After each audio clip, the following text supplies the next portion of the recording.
Hi, Mami Ibon here and welcome again to another vlog. For today's video is maiba naman tayo. I-share ko sa inyo yung simple morning skincare ko. Pero before that, coffee muna tayo. Kaway-kaway dyan sa katulad kong mahilig sa kape. Lalabas kasi kami ni Luna today kaya get ready with me. Wow, may pag-get ready. Anyway, suklay muna ako ng buhok. Hindi ko nababasahin yung buhok ko kasi naligo naman ako kagabi. Every other day ko kasi binabasa yung hair ko. Sayang kasi yung shampoo kapag araw-araw, di ba?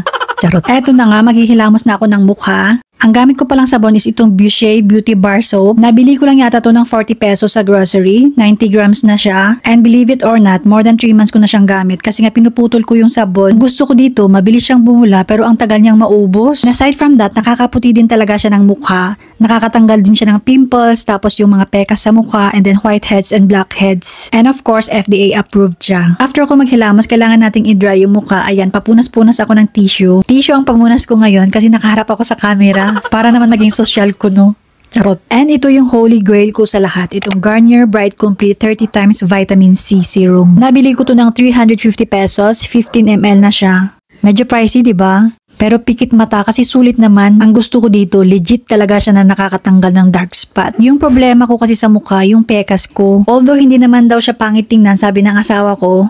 Pero ako gusto kong matanggal. Gusto kong maging less visible ba? So ito nakakatanggal siya. Gamit ko siya twice a day, day and night. And suitable ito sa lahat ng skin type. After ng serum, itong sunblock naman. Ang gamit ko itong Bello Tinted Sunscreen. Binili ko to ng buy one take one na 200 pesos yata sa Watsons. Ang nagustuhan ko naman dito is foundation na siya and sunblock at the same time. Ako kasi hindi ako mahilig mag-makeup. Kaya itong Bello yung pinakagamit kong makeup sa mukha ko. And meron itong ingredients na niacinamide. Eh alam naman natin ang niacinamide is legit talaga nakakatanggal ng dark spots, di ba? Ayan, pansinin niyo yung face ko after ko ilagay yung Bello Tinted. Nag-less visible na yung mga pimple marks ko, yung mga pekas ko, and pati yung mga nunal, di ba? After ng Bello Tinted, gumagamit din ako ng pimple eraser. Nabili ko naman to ng 129 pesos, 30 grams na siya, pero ang tagal ding maubos. Hindi ko alam kung ako lang ba. After ko maglagay ng foundation sa mukha, ito, nilalas ko to. Eh, pag napansin niyo yung mga puti-puti sa mga ibang reels ko, ayan, pimple eraser yun. Nakakadry kasi talaga to ng mga pimples. Syempre, lahat tayo nagkaka-pimple, di ba? Kung hindi ka nagkaka-pimple, hindi ka tao. Charot. So, that's all. Yan lang ang pinakasimpleng ginagamit ko sa mukha ko. Better kasi kapag konti lang yung nilalagay sa mukha, mas maganda nga tubig nga lang yung nilalagay sa mukha eh. Pero ako kasi medyo konting maarte. Okay, that's all for this video. Thanks again for watching. Please follow for more. Bye! See you on our next vlog.